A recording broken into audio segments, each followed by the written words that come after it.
Ladies and gentlemen, how's it going? Once again, I'm Ned from Now's Tech Bits. Today we're going to be checking out the Lenovo ThinkPad P53s.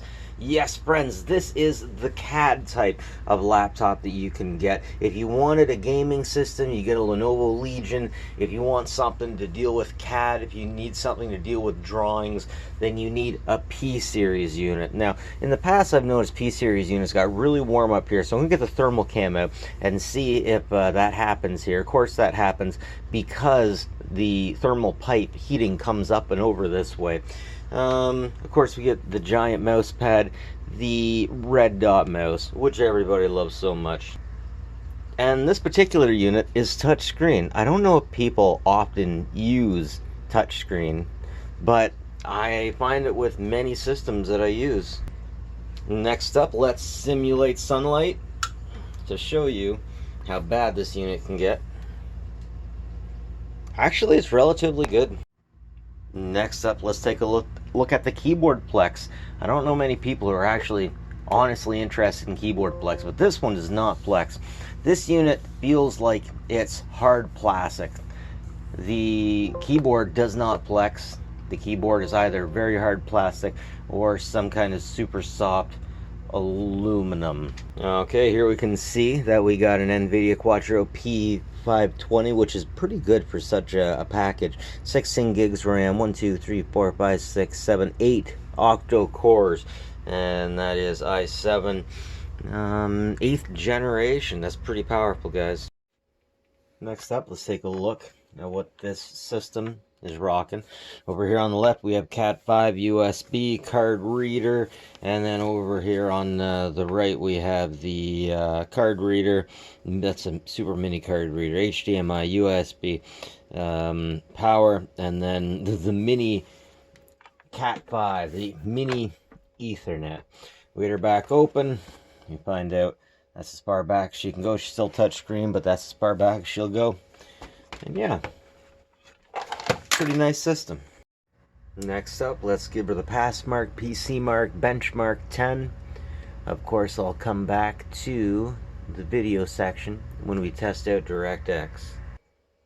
Alright, we're traveling with DirectX 9, almost 14 frames per second. Not bad, not great. Definitely seen better than that before in the past. DirectX 10 going at 6 frames per second, and we're definitely using the NVIDIA Quadro P53. I would have expected to get a bit better than that, but could be worse. You know what? Let's try that one more time, but this time we'll plug the laptop in. DirectX 9, we are getting almost 40 frames per second. That's what I'm talking about. That's where it's supposed to be at. DirectX 10 going by at about 15 frames per second. Definitely a lot better than it was when it was not plugged in. That's for sure. DirectX 11 going smoothly at 63 frames per second.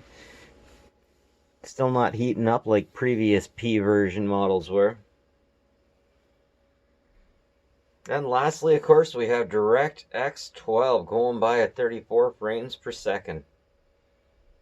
Although I am being penalized by 13 frames because I can't get up to, what was that, 4K? Okay, so here in the end we have the benchmark of 2600, of course, and that puts us close to a Lenovo.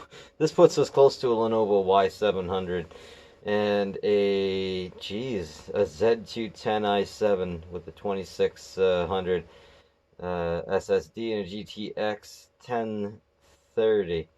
Man, I expected a bit better out of that.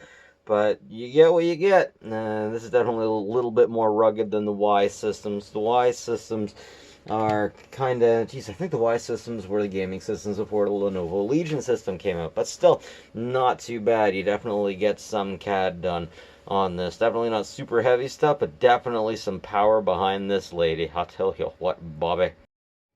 Now, here we get an idea, or here we can see on the thermals what it looks like. It's definitely getting pretty warm up at the top, but it's warm to look at. It's not really warm to feel. Last generation P systems were just unbelievably hot up here, but we're doing good.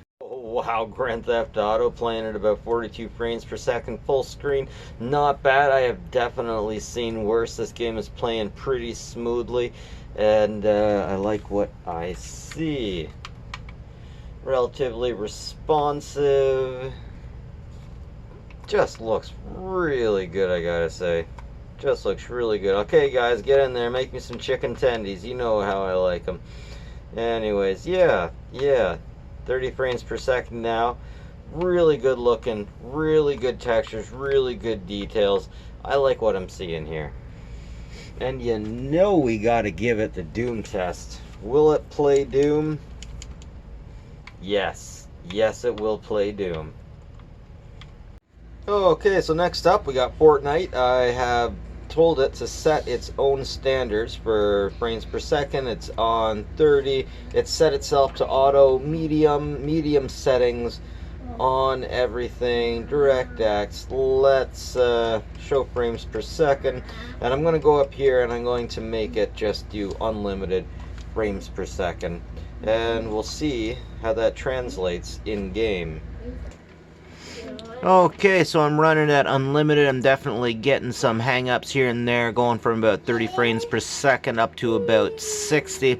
But yeah, we're definitely getting some stuttering, which I was not expecting with this particular unit. Oh wow, so yeah, I am definitely getting a lot of lag here. I don't know if it's not automatically switching over to the more powerful video card. Maybe I'm getting network problems, but man, I get network problems on the Xbox and it doesn't hamper me like this does. I was seriously expecting better out of this system. But once again, this is for CAD. This isn't really for gaming. I'm just not much of a CAD guy. I can't show you much CAD stuff.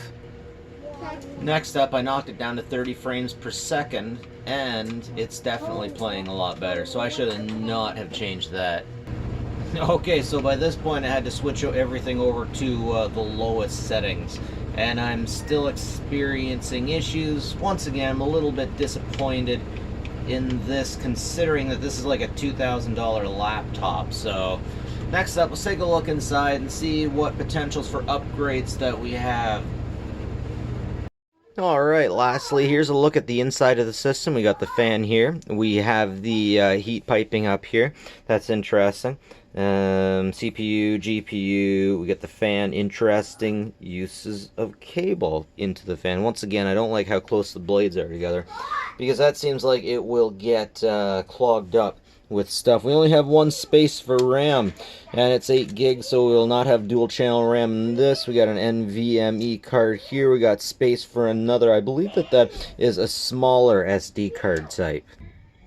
Also, the heatsink over here seems to be, there's not much area between the blades, making me think a lot of dust would clog that up really quickly. But if you're the type of person that doesn't have a dusty environment, definitely don't see anything wrong with this. Once again, I thought it'd be a little bit more powerful. Could be better, could be worse. But it is what it is. Anyways, ladies and gentlemen, that's it for me. Nev from Nev's Tech Bits. Like and subscribe if you like this stuff. Another place for secondary SSD there. Very nice. And have a good one, folks. Take care of each other.